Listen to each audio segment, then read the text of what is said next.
Olá, eu sou o comunicador Marlon Felipe Fiebig, pastor da Igreja Evangélica Luterana do Brasil, na paróquia Unidos em Cristo de Schroeder, Santa Catarina. Seguindo a nossa sequência de estudos no livro de Êxodo, hoje nós queremos estudar o capítulo de número 9. Por isso, querido irmão, querida irmã, convido você a pegar a sua Bíblia, abrir no capítulo 9 do livro de Êxodo e vamos juntos estudar a palavra de Deus. No capítulo de número 9 do livro de Êxodo, seguindo a sequência das pragas do Egito, nós vamos ouvir sobre a peste dos animais, as úlceras e também a chuva de pedras. Queridos ouvintes, no versículo de número 1, nós lemos o seguinte: Disse o Senhor a Moisés: Apresenta-te a Faraó e dize-lhe: Assim diz o Senhor, o Deus dos hebreus: Deixa ir o meu povo, para que me sirva.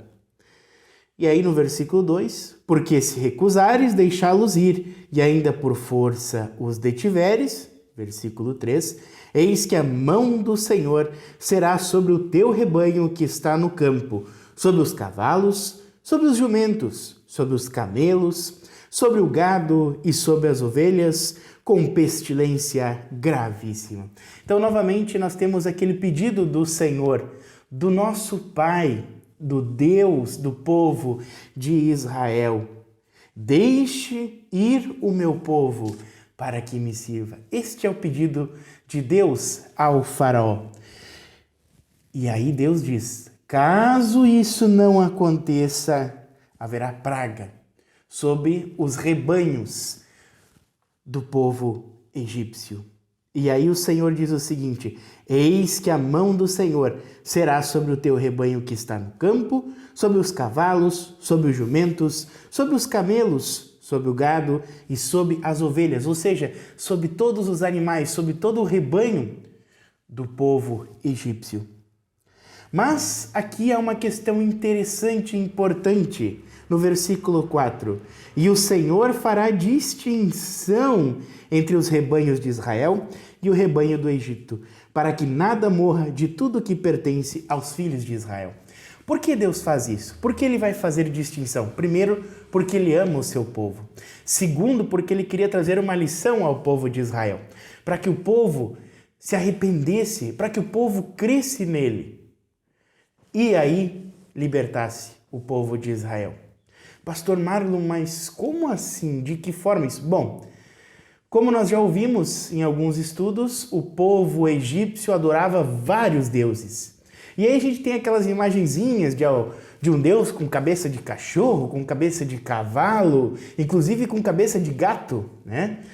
Bom, Deus estava querendo mostrar ao faraó e ao povo egípcio que ele tem o domínio sobre os animais. E aí nós lemos o seguinte no versículo 5, que o Senhor designou certo tempo dizendo: amanhã fará o Senhor isto na terra. Ou seja, Deus deu um tempo ainda para o povo egípcio e para o faraó pensarem: vamos libertar o povo de Israel para que isso não aconteça. Aí vocês perguntam: mas será que Deus é um Deus raivoso? Não, Ele está aqui, Ele vai demonstrar misericórdia, Ele dá um tempo, Ele não faz isso naquele momento. Mas o que acontece? O povo egípcio, e principalmente o faraó, que era líder do povo egípcio, não deu o braço a torcer. E aí o que acontece no versículo 6 e 7? E o Senhor o fez no dia seguinte, e todo o rebanho dos egípcios morreu, porém do rebanho dos israelitas não morreu nenhum. Ou seja, o que Deus prometeu que iria fazer, Ele cumpriu. Ele cumpriu. E cumpriu de forma plena. Porque morreu todo o rebanho dos egípcios. E aí Deus mostra o quê? Que Ele também tem o poder sobre a sua criação, sobre os animais, os seres que têm como andar e como se locomover aqui no mundo. Os seres animados que nós chamamos. Ou seja, Ele mostra: sou eu que mando. Eu sou o Deus Criador, eu que mando. E aí, no versículo 7, nós lemos o seguinte: Faraó mandou ver, E eis que do rebanho de Israel não morrera nenhum sequer. Faraó duvidou. Será que isso foi só o nosso rebanho? Será que foi só com a gente que isso aconteceu? Ah, eu acho que deve ter acontecido com o povo de Israel também. E aí então o faraó manda um vigia, um espião, ir lá ver se realmente eles tinham morrido. Mas aí o espião traz a notícia que não, que do povo de Israel não havia morrido nenhum. E aí no final do versículo 7 nós lemos: porém o coração de Faraó se endureceu e não deixou o povo. Ele endureceu o seu coração, não estava nem aí. O povo é nosso, esse povo de Israel é nosso. Olha o que o Deus dele está fazendo com a gente. E aí vem a sexta praga, as úlceras. Bom, até aqui nós vemos que os magos tentaram fazer o mesmo. Eles tentaram dizer, olha, nós também conseguimos. Não é algo próprio do Deus do povo de Israel. A gente também consegue. Eles tentavam, mas falhavam miseravelmente. E aí no versículo de número 8 nós lemos o seguinte: então disse o Senhor a Moisés e a Arão: apanhai mãos cheias de cinza de forno, e Moisés atire-a para o céu diante de Faraó. Versículo 9: ela se tornará em pó miúdo sobre toda a terra do Egito, e se tornará em tumores, que se arrebentem em úlceras nos homens e nos animais, por toda a terra do Egito. Queridos ouvintes, alguém poderia dizer, tá, mas historicamente isso é comum acontecer isso em Israel. Podem ser os furúnculos que aparecem quando o rio Nilo está secando. Sim, de fato, historicamente isso acontece, mas aqui nós vemos que isso torna uma proporção gigantesca, uma proporção enorme. Não era só com um ou com o outro, com o fulano ou com o ciclano, não, era com todos. E aí no versículo 10 nós lemos: eles tomaram cinza de forno e se apresentaram a Faraó.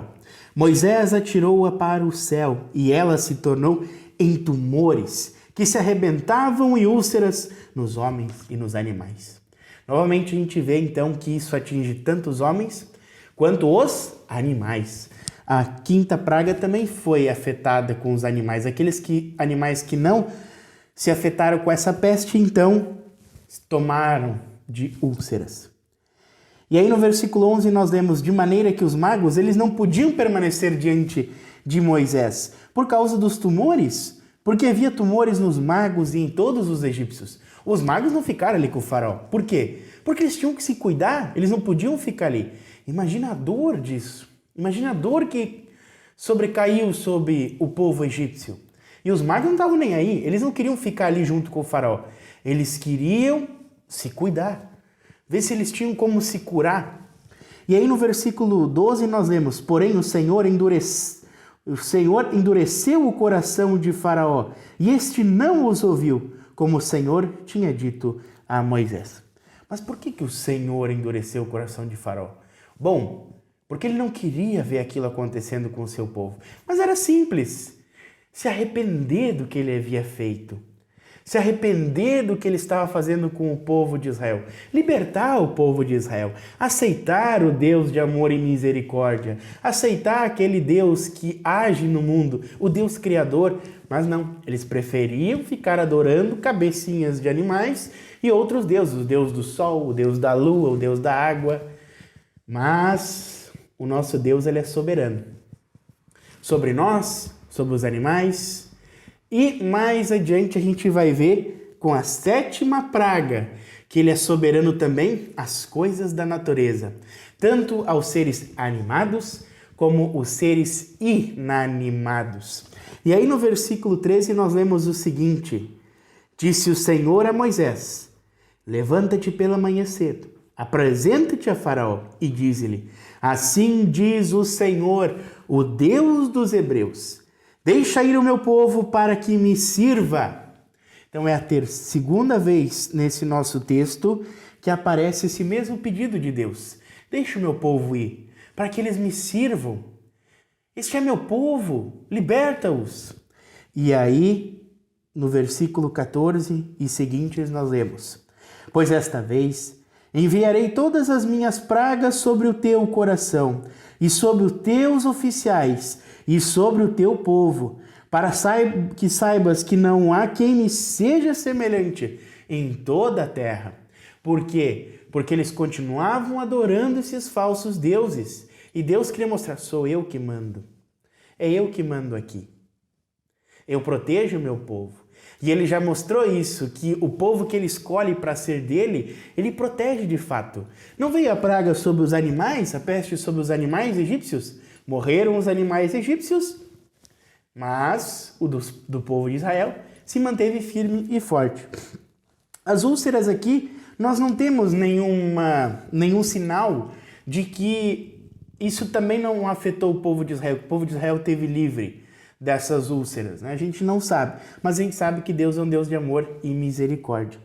E aí no versículo de número 14, aí sim, ele cita que vai só afetar o povo egípcio, o povo de Faraó, os seus oficiais, aqueles que estão do lado dele, com a chuva de pedras. E aí ele diz o seguinte, no versículo 15, pois já eu poderia ter estendido a mão para te ferir, a ti e o teu povo com pestilência, e teria sido cortado da terra. Versículo 16, mas deveras, para isso te hei mantido, a fim de mostrar-te o meu poder, e para que seja o meu nome anunciado a toda a terra. Ou seja, Deus queria mostrar, de fato testemunhar ao povo, por mais que seja com pragas, com pestes, que afetaria o povo egípcio, ele queria mostrar que é ele, o Criador do universo, o Criador do mundo, que mantém esse mundo, que está conosco, que se a gente tem vida é por causa dele,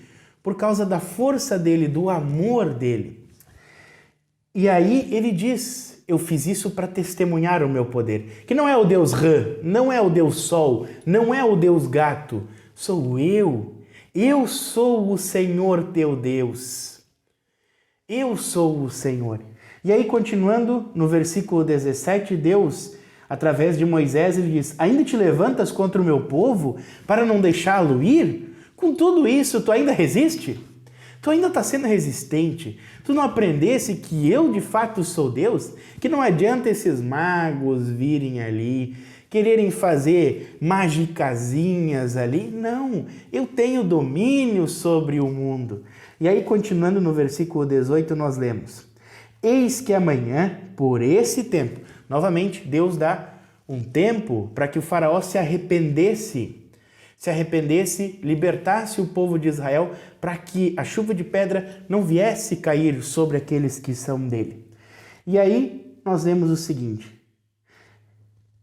eis que amanhã por esse tempo farei cair muito grave chuva de pedras, como nunca houve no Egito, desde o dia em que foi fundado até hoje. Queridos ouvintes, algo interessante aqui, historicamente importante da gente levantar. No Egito, muitas vezes no ano não chove mais do que 60 milímetros.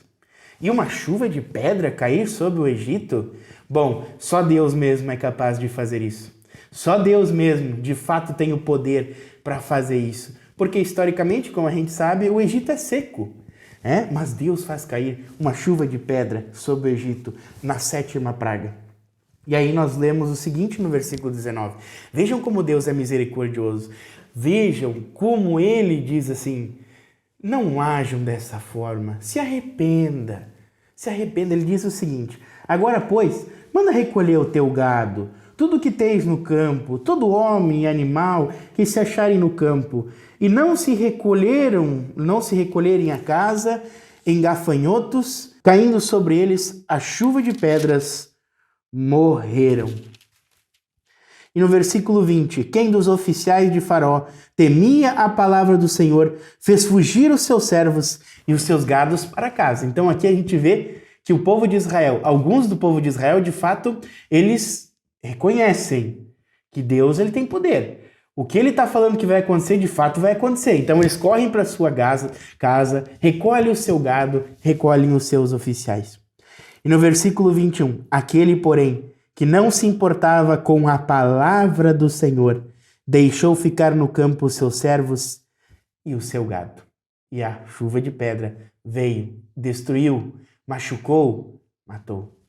E no versículo 22, então, nós lemos, então disse o Senhor a Moisés, Estende a mão para o céu, e cairá chuva de pedras em toda a terra do Egito, sobre os homens, animais e sobre toda a planta do campo na terra do Egito.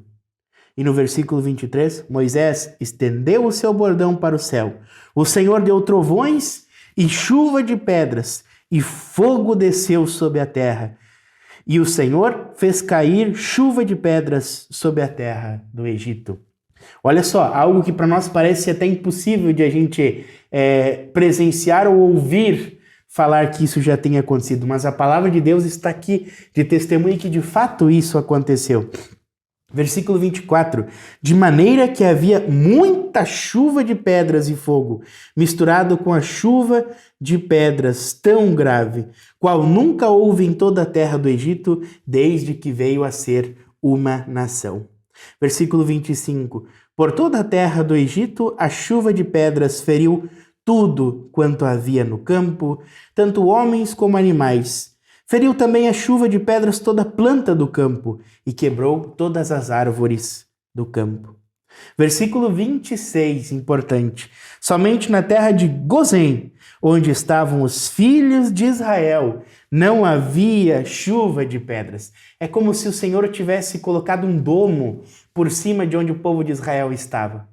Um domo que são seus braços de amor, de misericórdia, para proteger o povo de Israel. E aí no versículo 27 e 28 nós lemos: Então Faraó mandou chamar Moisés e Arão e lhes disse: Esta vez pequei. O Senhor é justo, porém eu e o meu povo somos ímpios. Mas, como nós sabemos, o Senhor, ele aceita os pecadores que são penitentes, aqueles que reconhecem os seus pecados do fundo do coração. E não apenas para que algo passe, não apenas para que uma turbulência passe, mas para que venha o perdão, a vida e a salvação. E o faraó não era penitente, ele apenas queria que aquilo acabasse, porque estava trazendo muito estrago.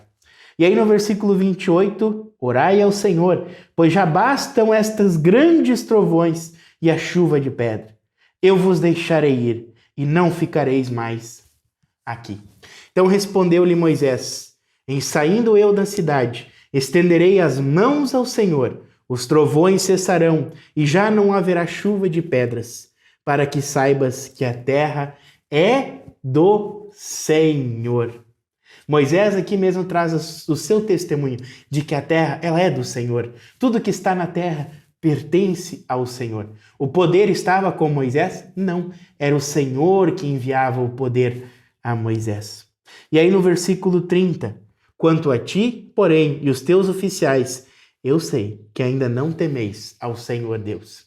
Moisés, então, ele vê, ele enxerga que, na verdade, o faraó só estava fazendo aquilo para acabar aquela chuva, para voltar à normalidade na terra do Egito.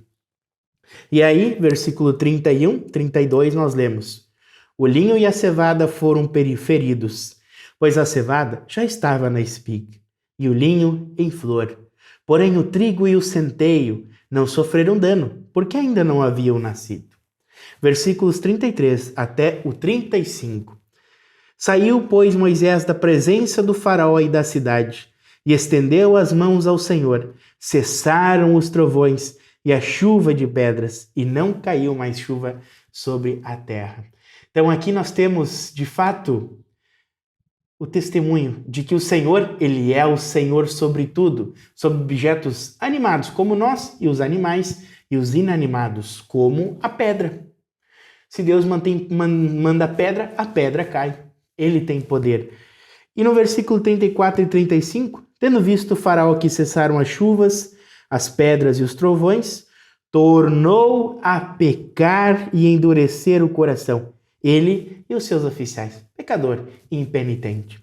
E aí no versículo 35, e assim Faraó, de coração endurecido, não deixou ir os filhos de Israel, como o Senhor tinha dito a Moisés. Este é o capítulo de número 9 do livro de Êxodo. E com ele nós vemos que o Senhor novamente mostra que ele tem o poder sobre o quê? Sobre os animais, também sobre as feridas, sobre as doenças e também sobre objetos animados e inanimados. Não é um mágico que vai mostrar que ele consegue fazer ali, porque apenas Deus sabe fazer. E ele mostrou quem é que manda ao faraó. E continuará mostrando, porque como nós vimos, o faraó voltou a pecar e os seus oficiais também. E continuaram mantendo presos o povo de Israel, o povo amado de Deus.